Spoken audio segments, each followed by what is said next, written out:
नमस्कार, आप देख रहे हैं अपने उत्तराखंड। मैं हूं आपके साथ सचिन चौहान। उत्तराखंड कांग्रेस में इन दिनों अपने ही अंदरूनी झगड़ों और खेमेबाजी के कारणों से कांग्रेस जो है वो सुर्खियों में है, जबकि बीजेपी 2027 विधानसभा चुनाव की तैयारियों में जी जान से जुटी है और मंत्रिमंडल विस्तार, जिम्मेदारियों के बंटवारे जैसी रणनीतियों पर काम भी हो रहा है। कांग्रेस अपने वरिष्ठ नेताओं की नाराजगी, आपसी संघर्ष में उलझती भी नजर आ रही है। पिछले साल हुई बड़ी ज्वाइनिंग से पार्टी को जो ऊर्जा मिली थी अब वो खत्म होती भी नजर आ रही है, इस तरीके के कयास लगाए जा रहे हैं। और ऐसे में कांग्रेस की प्रदेश प्रभारी हैं कुमारी शैलजा 5 दिवसीय दौरे पर उत्तराखंड वो आने वाली हैं, लेकिन सवाल ये बना हुआ है कि क्या वे पार्टी में एकता कायम कर पाएंगी। और इसी बीच ये भी एक बहुत बड़ा चैलेंज है कि कांग्रेस चुनाव में जनता के सामने कैसे एकजुट और मजबूत चेहरा पेश करेगी। बीजेपी इस स्थिति को देखते हुए कांग्रेस की कमजोरियों का फायदा उठाने के लिए तैयारी में है। देखिए, कांग्रेस में ये कोई नई बात नहीं है। हर हमेशा वहाँ अंतर्कलह होती है, हर चुनाव से पहले होती है, क्योंकि टिकटों की बंदर बांट है, अपने अपने लोगों का एडजस्टमेंट है, टिकटों की बिक्री करने का मामला है, क्योंकि बहुत से ग्राहक होते हैं उन लोगों के पास। कार्यकर्ताओं का तो गला घोटने का काम वहाँ होता है। तो ये नई बात नहीं, ये होगा और बहुत लंबा चलेगा। और वहाँ सबसे बड़ी बात यह है कि न वहाँ अध्यक्ष को अध्यक्ष समझ रहे हैं, न वरिष्ठ नेताओं को वरिष्ठ नेता समझ रहे हैं। जिसकी मर्जी जो आ रही है वो कर रहा है, अपने अपनी ढपली, अपना अपना राग है कांग्रेस में, और ये कांग्रेस को महंगा पड़ेगा और अब की बार और महंगा पड़ने वाला है। जो स्थिति 2017 की थी, मैं समझता हूँ वही स्थिति 2027 में 2017 का इतिहास से लोग दोहराने जा रहे हैं। आदरणीय कुमारी शैलजा जी भी उत्तराखंड का दौरा करने वाली हैं। कोई भी कोर कसर कांग्रेस पार्टी इस चुनाव के लिए नहीं छोड़ने वाली है और भारतीय जनता पार्टी अपनी तैयारियों की बढ़ाई कर रही है और कह रही है कि कांग्रेस पार्टी आपसी गुटबाजी से जूझ रही है। कांग्रेस पार्टी की गुटबाजी पर भाजपा को ध्यान देने की आवश्यकता नहीं है। भाजपा के अंदर जो अंतर्कलह है, पूर्व मुख्यमंत्री और वर्तमान मुख्यमंत्री के बीच जो नूरा कुश्ती है, उसको सुलझाने की भाजपा को ज़्यादा आवश्यकता है। कांग्रेस के अंदर आंतरिक लोकतंत्र मजबूत है और हमारे यहाँ तो छोटा कार्यकर्ता हो चाहे बड़ा नेता हो, अपनी बात को मुखरता के साथ सोशल मीडिया के माध्यम से भी रखता है और नेताओं के सामने भी रखता है। और पार्टी भी जो है आपसी सामंजस्य से अंदरूनी मुद्दों को सुलझाने का काम करती है। तो कांग्रेस पार्टी में ना कोई गुटबाजी है और कांग्रेस पार्टी 2027 के विधानसभा चुनाव के लिए पहले से ही कमर कस चुकी है और मेरा पूरा विश्वास है 2027 के चुनाव में कांग्रेस पार्टी भाजपा को राज्य में पटकनी देने का काम करेगी। तो चलिए इसी मुद्दे पर विस्तार से चर्चा भी करेंगे। कुछ खास मेहमान इस वक्त हमारे साथ सीधा लाइव बने हुए, उनसे इंट्रोड्यूस आपका करवा देता हूं। मथुरा दत्त जोशी हैं, प्रदेश प्रवक्ता बीजेपी से सीधा लाइव हमारे साथ बने हैं। आशीष सैनी हैं, वरिष्ठ नेता हैं कांग्रेस के, वो भी सीधा हमारे साथ लाइव बने हैं। राकेश मिश्रा है, राजनीतिक विश्लेषक है, वो भी सीधा हमारे साथ लाइव बने हैं। आप तीनों मेहमानों का बहुत बहुत स्वागत है। सबसे पहला सवाल आशीष सैनी जी आपसे। अभी बहुत कुछ उथल पुथल देखने को मिल रही है, 27 अभी दूर है, लेकिन उससे पहले कांग्रेस में क्या सभी चीजें नॉर्मल हैं या फिर वाकई इन फाइटिंग का दौर चल रहा है, जो रूठे में उनको मनाने का दौर चल रहा है?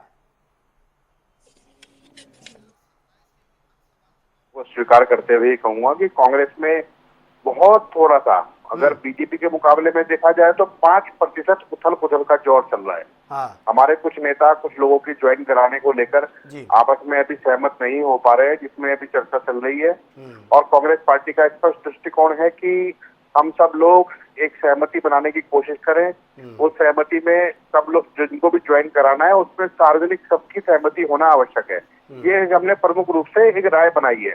अब आप दूसरे विषय पर आइए। दूसरा विषय ये है कि क्या कांग्रेस में गुटबाजी है, तो इसका जवाब ये है कि निश्चित रूप से 5% गुटबाजी भारतीय जनता पार्टी के मुकाबले में कांग्रेस पार्टी में है, हम उसको स्वीकार करते हैं। लेकिन शैलजा जी जब यहाँ आएंगी और 5 दिन का दौरा होगा तो उसमें वो गुटबाजी के जो सवाल है, जो लोगों की कुछ लोगों की सदस्यता को लेकर जो विवाद हुए हैं उनको ठीक कर लिया जाएगा। मैंने 5% की बात की, बीजेपी में 100% गुटबाजी है। चलिए ये आपने एक्सेप्ट तो किया कि कांग्रेस में गुटबाजी है। आपने कहा कि कुमारी शैलजा जो आएंगी वो इस गुटबाजी को दूर करेंगी। सर मेरा एक बहुत सिंपल सा सवाल है, जवाब बहुत शॉर्टली दीजिएगा। क्या कांग्रेस उत्तराखंड कांग्रेस में कोई ऐसे दिग्गज नहीं है जिनकी नहीं सुनी जाती कि कुमारी शैलजा जब आएंगी तभी गुटबाजी खत्म होगी, क्योंकि 10-11 सालों से आप सत्ता से बाहर हैं? नहीं, मैंने आपसे कहा कि केवल कुछ लोगों को कांग्रेस में शामिल करने को लेकर कुछ सवाल खड़े हुए हैं जिनमें सार्वजनिक रूप से सभी लोगों की सहमति नहीं बन पाई। वो जब बन जाएगी या तो उनका निर्णय यस होगा या नो होगा, उसके बाद कोई गुटबाजी नहीं है। कांग्रेस को मजबूत करने के लिए और कांग्रेस के साथ खड़े होने के लिए, विचारधारा के लिए सब लोग एक साथ खड़े हैं। ठीक है, केवल जो विषय है वो कुछ लोगों की ज्वाइनिंग को लेकर है। चलिए ठीक है, आप रूठों को मनाने में, गुटबाजी को खत्म करने में एंगेज रहेंगे तो फिर कैसे जनता के सामने सही मैसेज जाएगा? ये कांग्रेस के लिए बहुत बड़ा चैलेंज है। हमारे साथ मथुरा जोशी भी हैं, प्रवक्ता हैं बीजेपी के। मथुरा जोशी जी, ये तो प्लस पॉइंट है बीजेपी के लिए, अगर कांग्रेस अपने ही पचड़ों में उलझी पड़ी है तो आपके पास तो एक बहुत गोल्डन अपॉर्चुनिटी है जनता को बताने के लिए कि देखिए आप बीजेपी पर भरोसा कीजिए, कांग्रेस में तो अंदरूनी फूट है। किस तरह से इसको बीजेपी देख रही है? देखिए, जनता को बताने की जरूरत ही नहीं है, जनता सब देख रही है। मेरे छोटे भाई आशीष जी ने भी माना कि गुटबाजी है। हाँ। और जनता सब देख रही, जो तमाशा कर रहे हैं कांग्रेस के लोग, वो सब जनता के सामने आ रहा है। किस तरीके से इनके जूतों में खीर बट रही है, किस तरीके से लड़ रहे हैं। अभी आज ही देख लीजिए क्या स्थिति बन रही है, क्या जवाब हो रहे हैं, क्या सवाल हो रहे हैं, वार पलटवार हो रहा है, एक दूसरे को नीचा दिखाने की बात हो रही है। ये कांग्रेस का अपना निजी मामला, हमारा इसमें कोई इंटरेस्ट नहीं, ना हमें कोई लेना देना है इससे। हम तो अपनी पार्टी को मजबूत करने में लगे हैं। हमारे तो सम्मेलन चल रहे हैं जगह जगह, और नहीं, मतलब जोशी जी वो कह रहे हैं कि इस तरीके की इनफाइटिंग वाली स्थिति तो बीजेपी के अंदर भी है ना। वो इनके ये तो दिख रहा है ना, बीजेपी में है। आप ही बता दीजिए, बताइए है क्या? नहीं, मैं बता देता हूँ, आप ही देख लीजिए, आप तो वरिष्ठ पत्रकार हैं, आप खुद ही इनके कहने से जो क्या होगा। मैं कहाँ कह रहा हूँ कि इनके यहाँ गुटबाजी है, ये तो खुद मान के चल रहे हैं कि हमारे यहाँ गुटबाजी है। और इनके नेता रोज अखबार, आज के अखबार, अभी मैं कुछ कहो तो मैं अखबारों में खोल के 4-5 अखबार जो मेरे यहाँ आते हैं मैं सबको पढ़ देता हूँ, अगर आप अलाउ करते हैं तो। आप उसको हर अखबार 1.5 पे, मतलब 1.5 पे केवल पड़े कुछ हैं, लोगों 2-2 की पेज सदस्यता को छपे लेकर है। ये कांग्रेस के छप रहे हैं, बीजेपी का तो कहीं नहीं छप रहा है, न कर रहा है। इनके ये ठीक है, इनको बोलने के लिए कुछ नहीं है। खिसियानी बिल्ली खंबा नोचे वाली कहावत को चरितार्थ कर रही है कांग्रेस। इनको कुछ नहीं होगा, भाजपा में गुटबाजी है। ठीक है भाई, हेलो, ठीक है। आशीष सैनी जी, अपनी बात रखिए आप। जी, धन्यवाद। मैं एक बात कहना चाहूंगा, अभी मैंने कहा कि 5% जो मामला है गुटबाजी का या आम सहमति ना बनने का या किसी भी तरह के विवाद का, वो केवल कुछ लोगों को कांग्रेस पार्टी में सदस्य बनाने अथवा ना बनाने का था। भारतीय जनता पार्टी में अवैध खनन से लेकर विधायक को, अपने ही विधायक को नोटिस देने से लेकर, मैं इनसे सवाल पूछता हूँ कि अरविंद पांडे जी को उनके अवैध निर्माण के लिए नोटिस दिया गया था, कहाँ पर है वो अवैध निर्माण के नोटिस? उस पर कोई कार्रवाई हुई है अथवा नहीं हुई है? तो प्रदेश की कानून व्यवस्था चौपट है, खनन की लूट जारी है, आक्रम सिंह को क्लीन चिट मिल चुकी है। मुझे बताइए, इनके सारे सांसद अपनी पीठ से पीठ मिलाकर बैठे हैं, एक दूसरे से बात करने को तैयार नहीं है। सरकार कहीं किसी दिशा में जा रही है, सांसद किसी और दिशा में जा रहे हैं, केंद्र की भाजपा कहीं और है, राज्य की भाजपा कहीं और है। तो किसी एक विषय पर जो भाजपा आखंड तक भ्रष्टाचार को संरक्षण करने में, आरोपियों को बचाने में आपस में लड़ाई लड़ रही हो, एक दूसरे की गर्दन पकड़कर खड़े हो, वो हमारे कांग्रेस में आकर बता रहे कि आपके यहाँ गुटबाजी है। ठीक है, जोशी जी जवाब दीजिए, बहुत गंभीर आरोप लगाए हैं उन्होंने। देखिए, हमने कांग्रेस के बारे में कुछ नहीं कहा। आप केवल मुन्ना सिंह चौहान का बता दीजिए जो अवैध खनन पर बोला है उन्होंने, उस पर क्या टिप्पणी आपकी? 1.5 पेज छपा। अरे सुन लो भाई, जरा दूसरे को बोलने दोगे या आप ही कहोगे? सब कुछ आप ही कर लो, चलो डिबेट पे। नहीं सर, आप जवाब दीजिए ना, उन्होंने बहुत सारे क्वेश्चंस पुटअप किए हैं, अब आपका टाइम है, आप जवाब दीजिए। क्वेश्चन है जिसका जवाब देना मैं उचित समझता ही नहीं हूँ। मैं तो कह रहा हूँ आप दे नहीं सकते, आप चाहकर भी दे नहीं सकते। आप अवैध खनन पर कैसे बोल देंगे आप अपनी सरकार के खिलाफ? नहीं पता है इसके लिए। अवैध खनन पर मुन्ना सिंह चौहान, आशीष सैनी जी सुन लेते हैं, मथुरा जोशी जी अपनी बात रख रहे हैं, मुझे बता दीजिए कहाँ पर है, और ये बताइए गुटबाजी के दायरे में है या संगठित लूट को लेकर उनको मिलने वाली हिस्सेदारी के बारे में? आप जिस तरीके से केवल पदों पर मलाई चाटने के लिए बैठे हुए हैं आपके लोग, मुझे बताइए ना परफॉर्मेंस कहाँ पर है? मुख्यमंत्री से सीधे बात करने को तैयार नहीं है लोग। राजनाथ सिंह और अमित शाह को बीच में इंटरफेयर करना पड़ता है। अरविंद पांडे के घर पे आप नोटिस भेजते हैं। नहीं देखिए, आप दोनों क्रॉस क्वेश्चन करेंगे सर, समझ में नहीं आएगा ऐसे। एक एक करके अपनी बात रखिए। आशीष सैनी जी, मैंने आपको पूरा टाइम दिया, अब मथुरा से जोशी जी की बारी थी, वो अपनी बात रख रहे थे, आप इंटरव्यू मत करिएगा, ठीक है? आपके पास मैं आऊंगा, बने रहिए हमारे साथ। वक्त एक छोटे से ब्रेक का है, लौटेंगे छोटे से ब्रेक के बाद।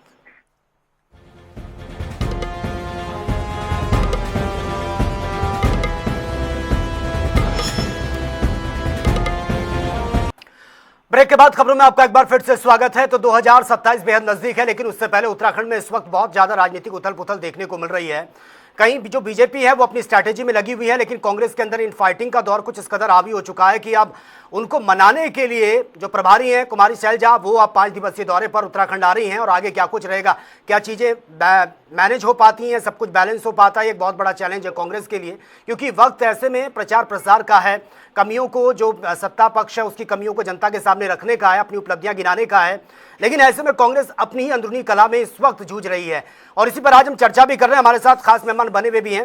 राकेश मिश्रा जी, सवाल मेरा आपसे है, क्योंकि इस वक्त जिस तरीके के हालात बने हैं उत्तराखंड में, हम देख रहे हैं जैसे जैसे चुनाव नजदीक आ रहे हैं बहुत उथल पुथल हो रही है, दल बदल का गेम भी शुरू हो चुका है।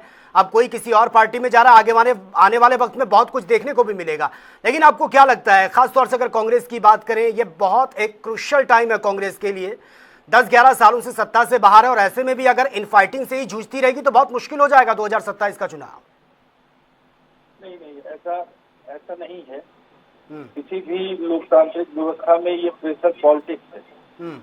अगर आज हरीश रावत जी थोड़ा सा प्रेशर पॉलिटिक्स बना रहे हैं तो उसके पीछे का कारण ये है कि जो 10 साल से कांग्रेस के लिए वर्क कर रहे थे और उन्हीं लोगों के बीच में जो सत्ता की मलाइयां खा रहे थे, अगर आज वो कांग्रेस ज्वाइन कर रहे हैं तो थोड़ा सा विरोध इस बात को लेकर है। और ये जो प्रेशर की पॉलिटिक्स बनाई गई है हरीश रावत जी की तरफ से, वो ये भाप के बनाई गई है, क्योंकि दोनों नेता जिन्होंने इन सारी बातों को लेके मीडिया में आए हैं और वो जो पिछले 10 साल से इस कांग्रेस के संवाहक के रूप में कार्य कर रहे हैं, तो इन दोनों के बीच का आपसी द्वंद्व आज कांग्रेस इस स्थिति में बनी हुई है कि आने वाले समय में अगर इन दोनों नेताओं ने अपने आप को ठीक नहीं किया तो ये बनी बनाई सारी खिचड़ी और सारी सब चीजें विपक्ष वाले लूट के लेकर चले जाएंगे। आज ये स्थिति बनी। हरीश रावत जी इस प्रदेश के सर्वोत्तम नेता, मतलब मैं कहता हूँ इतने बुजुर्ग और इतने ज्ञानवान और इतनी बातों को करने वाले शायद ही इस प्रदेश में दूसरा कोई व्यक्ति। तो अगर उनकी तरफ से कोई चीजें कही जा रही हैं तो शायद पूरी कांग्रेस को बड़ी संयमता से सुनना चाहिए। और मुझे लगता है कि हरीश रावत जी को भी थोड़ा सा संयम दिखाते हुए अपनी उम्र का जो पड़ाव आ गया है उसमें कुछ युवाओं के कंधों पर भी कुछ भार रखने चाहिए। शायद एक तरफ से लेकर अथॉरिटी का मामला है कि जो पद मिले या कोई सत्ता मिले तो उसमें अपनी भूमिका रहे, और दूसरी तरफ नेतृत्व पाने की आकांक्षा है। इन दोनों के बीच में आज कांग्रेस का द्वंद्व, लेकिन ये खूबसूरत राजनीतिक परिदृश्य है, ये लोकतांत्रिक व्यवस्था में होना चाहिए और महत्वाकांक्षा रखना हर व्यक्ति का कर्तव्य है। शायद ये दोनों पक्ष आज इसी पे बैठे हुए हैं, लेकिन उन्हें भाजपा से सीखना चाहिए कि देखिए अभी आप आपस की लड़ाई में लड़े हैं, कल उन्होंने दायित्वधारियों की संख्या बढ़ा के 83 पहुंचा दी, वो क्षेत्रवाद संभाल रहे हैं, वो जात संभाल रहे हैं, वो हर क्षेत्र में जाकर अपनी जो व्यवस्थाएं हैं उनको ठीक करते जा रहे हैं। तो अगर सामने विपक्ष बड़ा मजबूत है या जो लड़ाई लड़ने वाला पक्ष बड़ा मजबूत है तो उसमें हमें बहुत ज्यादा यूनाइट होने की जरूरत है। और सबको बिल्कुल राकेश मिश्रा जी, लेकिन ये चीज भी हमें समझनी होगी ना कि इन फाइटिंग जो है वो अंदरूनी कला हर पार्टी में होती है, लेकिन कुछ की खुलकर जो मीडिया है उसके कैमरों के सामने आ जाती है, कुछ लोगों के अंदर खाने ही चीजें निपट जाती हैं, बाहर पता भी नहीं चलता कि क्या हुआ। देखिए ये लोकतंत्र की यही तो खूबसूरती है। आप मुझे बताइए सचिन भाई कि आज उत्तराखंड में भाजपा का नेता हो चाहे वो कांग्रेस का नेता हो, वो किसी दल के लिए अछूता है क्या? जी आज बड़े बड़े नेता जो आपके सामने आकर आज बोल रहे हैं कल वो भाजपा का दामन थाम सकते हैं, उनके लिए वो पार्टी अछूत नहीं है।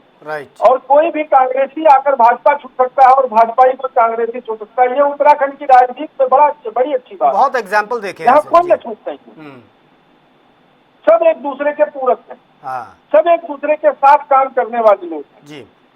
तो ये खूबसूरती है इस प्रदेश की। इसमें प्रदेश में इतना कोई द्वंद्व नहीं दिखता कि कोई वैचारिक रूप से आज अलग है तो कल वो वैचारिक रूप से साथ नहीं आ सकता।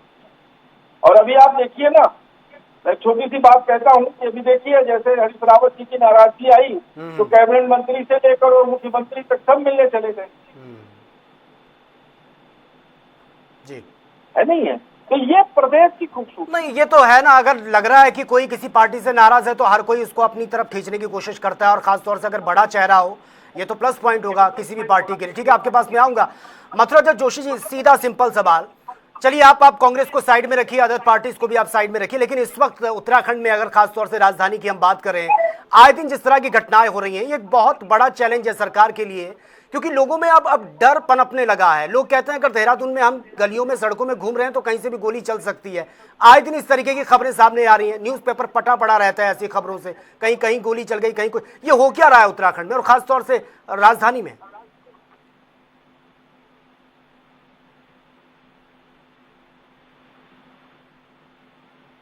मथुराधर जोशी जी, आपको आवाज मिल पा रही है सर? जी जी जी जी, बताइए। जी सर, सवाल मेरा यही है कि कानून व्यवस्था को लेकर बहुत सवाल खड़े हो रहे हैं। सिर्फ ये विपक्षी सवाल नहीं उठा रहा है, आम जनता से भी पूछे, वो भी कहते हैं कि हाँ, अब उत्तराखंड पहले जैसा नहीं रहा, अब तो देहरादून में घूमने में भी डर लगता है। तो ये किसकी नजर लग गई उत्तराखंड को, और खासतौर से राजधानी देहरादून अब उतनी सेफ नहीं रही जितनी पहले थी। लोग बेहिचक घूमते थे, कहीं भी घूमने चले जाते थे। सवाल उठ रहे हैं कि बाहरी लोगों का इंटरफेयर इतना ज्यादा हो गया कि अब जो लोकल लोग हैं उन्हें डर लगने लगा है। देखिए, सरकार कानून व्यवस्था के प्रति गंभीर है। हाँ। और कहीं पर भी कुछ हुई है तो निश्चित रूप से सरकार ने उनके खिलाफ कार्रवाई करने का काम किया है, और ऐसे लोगों को जो असामाजिक तत्व थे या आपराधिक प्रवृत्ति के लोग थे, उनको निश्चित रूप से जेल में डालने का काम किया है। कोई भी अपराधी, अब मुख्यमंत्री जी ने कहा कि किसी भी अपराधी को हम खुला नहीं घूमने देंगे, और उत्तराखंड में जो लोग कानून से खिलवाड़ करने का काम करेंगे जी, और कानून की मजाक उड़ाने का काम करेंगे, ऐसे नहीं, सवाल वही है मथुराधर जोशी जी, अगर मुख्यमंत्री इसको लेकर पूरी तरह से सख्त हैं कि किसी को बख्शा नहीं जाएगा, चलिए वो अपनी जिम्मेदारी को निभा रहे हैं, लेकिन वो डर, वो खौफ नजर नहीं आ रहा है सर ग्राउंड में। अभी हाल फिलहाल परेड ग्राउंड में घटना घटी, वो गोली मार दी जाती है, उसके बाद आपको याद होगा सिल्वर सिटी में घटना घटी, वो मॉल से लुढ़कता हुआ आता है, पता चलता है वो झारखंड का रहने वाला था या छत्तीसगढ़ का। उसके बाद हाल फिलहाल अभी जो घटना घटी है पैसिफिक मॉल के पीछे। एक बात आप बिल्कुल मान के चलिए जी, कि अगर कुछ घटनाएं जो घटित हुई है, वो घटनाएं कोई बहुत बड़े कोई गैंगवार नहीं थे, खुलेआम कोई चीजें नहीं हुई, तो कुछ चीजें नहीं मथुराधर जोशी जी, आप कैसी बात कर रहे हैं सर?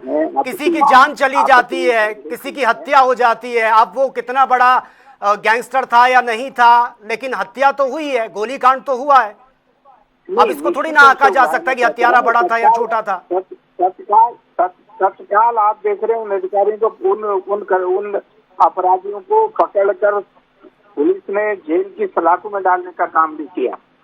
और हम कभी कतई हमारी सरकार ये बर्दाश्त नहीं करेगी कि उत्तराखंड की आबोहवा खराब करें। देवभूमि को जो व्यक्ति कलंकित करने का काम करेगा, चाहे वो कितना ही बड़ा आदमी होगा, उसके साथ अपराधी से भी ज्यादा गंभीर सलूक किया जाएगा। ऐसे लोगों को बख्शा नहीं जाएगा। माननीय मुख्यमंत्री जी स्वयं हर मामले में इंटरफेयर कर रहे हैं, हर मामले में गंभीर है, और पुलिस को निर्देशित किया गया है कि अगर भविष्य में इस तरह घटना हुई तो निश्चित रूप से पुलिस के अधिकारियों के खिलाफ भी कार्रवाई होगी। ठीक है, ठीक है। आशीष सैनी जी, आप कुछ कहना चाह रहे हैं सर? देखिए, अभी जोशी जी ने जो वक्तव्य दिया, मैं पूरी सहमति इसके साथ रखता हूँ, लेकिन कुछ शब्द इन्होंने छोड़ दिए हैं। इन्होंने कहा कि मुख्यमंत्री जी ने कहा है कि कोई भी अपराधी को बख्शा नहीं जाएगा। अगली लाइन थी कि उनको बीजेपी में शामिल करा लिया जाएगा। ये उस पार्टी की तरफ से स्टेटमेंट है जिन्होंने आज ही हाकम सिंह को क्लीन चिट दे दी। अब नकल का जो सख्त कानून था वो कहाँ गया? वो पिलपिला कानून बनकर रह गया, यदि हाकम सिंह को भी क्लीन चिट मिल रही है। अपराधियों के संरक्षण की बात कही, जो बहुत बड़े अपराधी हैं, एक दूसरे पर हमला करते हैं, कहीं गोलियां चलाते हैं, वो लोग मुख्यमंत्री के ठीक बगल में घूमते हैं। मुख्यमंत्री के बगल में घूमने का, अगर अपराधी बगल में घूम रहा है जो अपने किसी पूर्व विधायक पर गोली चला रहा है, कोई वर्तमान विधायक पर गोली चला रहा है, और ये सब लोग रील बना रहे हैं मुख्यमंत्री के साथ, तो अपराध को कंट्रोल कौन करेगा? ठीक है, ये तमाम मुद्दे हैं। ठीक है, नहीं आशीष सैनी जी, आपके पास सर सवाल मेरा यही है कि ये तमाम मुद्दे हैं और ये विपक्ष का राइट बनता है कि इन मुद्दों को उठाए, क्योंकि विपक्ष को जनता की आवाज कहा जाता है। लेकिन सर, अभी अंदर खाने जो कांग्रेस में घमासान मचा हुआ है, पहले वो तो कंट्रोल हो जाए। तभी तो आप जनता के मुद्दे उठा पाएंगे, तभी तो आप सत्ता पक्ष से सवाल पूछ पाएंगे। आप अपने ही रूठों को मनाने में लगे हैं। अभी तो हो सकता है कि कहीं और लोग आपकी पार्टी को छोड़कर दूसरी पार्टी में जाएं, बाहर वाले आपकी पार्टी में आए। अभी जो इक्का दुक्का लोग आपकी पार्टी में आए हैं वही आपसे मैनेज नहीं हो रहे हैं, फिर आगे कैसे चलेगा? नहीं, आपने दो सवाल पूछे। नंबर एक कि जो लोग आपके पार्टी में आए वो मैनेज नहीं हो रहे, जो लोग आए हैं वो भरपूर तरीके से मैनेज है, वहाँ कोई समस्या नहीं है। दूसरी से बात है कि मैंने आपसे पहले ही कहा कि बहुत सारे लोग, लगभग 55 लोगों की लिस्ट है जिनको कांग्रेस में शामिल होने के लिए जिन्होंने अपनी बात रखी है। नहीं ठीक, वो अच्छी बात है सर, अगर कांग्रेस में लोग आ रहे हैं तो वो अच्छी बात है, लेकिन कैसे मैनेज करेंगे? हरीश रावत तो नाराज चल रहे हैं, कुमारी शैलजा को आना पड़ रहा है 5 दिन के लिए सारी चीजों को कंट्रोल करने के लिए, मैनेज करवाने के लिए। पहली बात तो सर, हमारी जो प्रभारी जी हैं वो अपने पूर्व निर्धारित दौरे के साथ आ रही है। वो कार्यक्रम पहले निर्धारित था, उसका इस मामले से कोई लेना देना नहीं है, नंबर एक बात। दूसरा, कांग्रेस पार्टी के अंदर जो घमासान, जो लड़ाई, जो झगड़ा, जो गुटबाजी दिखाई दे रही है वो मीडिया के स्तर पर है या सोशल मीडिया के स्तर पर है। पार्टी के अंदर जब कोई कार्यक्रम होता है तो उसमें सब एकजुट है। अब मैं तीसरी बात कहने जा रहा हूँ, तीसरी और ये कैसी बात होगी सर कि पार्टी में हम एकजुट हैं लेकिन सोशल मीडिया पर हम लड़ेंगे? नहीं, सोशल मीडिया पर यदि किसी पोस्ट को आप आधार मान रहे हैं गुटबाजी का, तो मेरा मानना है कि वो एक जल्दबाजी होगी। सोशल मीडिया पर तो बीजेपी की भी कई सारी पोस्ट आई है, लेकिन हमने तो उसको आधार नहीं माना। हमने माना कि ये सतही स्तर की बातें हैं, इस पर राजनीतिक टिप्पणी करने की या राजनीति करने की कोई आवश्यकता नहीं है। राजनीति कांग्रेस किस मुद्दे पर कर रही है? वो भ्रष्टाचार, बेरोजगारी, लॉ एंड ऑर्डर और पलायन, इन सब मुद्दों पर कर रही है ना। तो हम इस सब मुद्दों पर तो एकजुट है। हम किसी को लाने के मामले में एकजुट नहीं हो पा रहे हैं, उसमें सहमति बन रही है, जब बच जाएगी तो ले आएंगे, नहीं बनेगी तो उन्हें सम्मानपूर्वक मना कर देंगे। लेकिन बीजेपी जो सरकार में है, 47 विधायकों की सरकार, डबल इंजन की सरकार, ट्रिपल इंजन की सरकार, इनका एवरेज भी भारी है। ये यात्रा मार्ग पर गैस के सिलेंडर तक तो उपलब्ध करा नहीं पा रहे हैं। अभी इनके एक मंत्री बने, वो बस अड्डे को बेचने की बात तो कर रहे हैं लेकिन बस खरीदने की बात नहीं कर रहे। यानी कुल मिला के भ्रष्टाचार चरम पर है भाजपा में। उसके बाद ये हमारे जो गुटबाजी को दिखाकर मुद्दों से ध्यान भटकाने की कोशिश करेंगे, तो इनको ये याद रहना चाहिए कि हम मुद्दों पर ही टिके रहेंगे। हम आपके चलिए, ये तो आने वाला वक्त बताएगा। ठीक है, समय का अभाव है मेरे पास। बहुत बहुत शुक्रिया आप तीनों मेहमानों का डिबेट का हिस्सा बनने के लिए। तो देखिए 2027 में चुनाव होने हैं, लेकिन इससे पहले उत्तराखंड में बहुत उथल पुथल मची हुई है। हालांकि बीजेपी के पास अपना विजन है, अपना चेहरा है कि किसके नेतृत्व में चुनाव लड़ना है, लेकिन कांग्रेस के अंदर जो इनफाइटिंग का दौर इस वक्त चल रहा है, आलम यह है कि पूर्व मुख्यमंत्री हरीश रावत वो नाराज चल रहे हैं। कुछ जो आउटर हैं बीजेपी छोड़कर कांग्रेस में शामिल हुए, उनको किस तरीके से मैनेज करना है, कहां पर उनको फिट करना है, ये बहुत बड़ा चैलेंज कांग्रेस के अंदर बना हुआ है। खबरें तो ये भी निकलकर सामने आ रही कि कुमारी शैलजा जो प्रभारी है प्रदेश की, वो पहुंचेंगी 5 दिवसीय दौरे पर और चीजों को कैसे कंट्रोल कर पाती हैं, क्योंकि उन्हीं की ही मौजूदगी में जो दिग्गज थे वो पार्टी उन्होंने ज्वाइन की है और उसमें पक्का तरीके से उनका वेलकम किया गया। तो ये बहुत बड़ा चैलेंज कांग्रेस के लिए रहने वाला है। तो फिलहाल मेरे साथ इतना ही, लेकिन तमाम खबरों के लिए आप बने रहिए जनता टीवी के साथ। नमस्कार।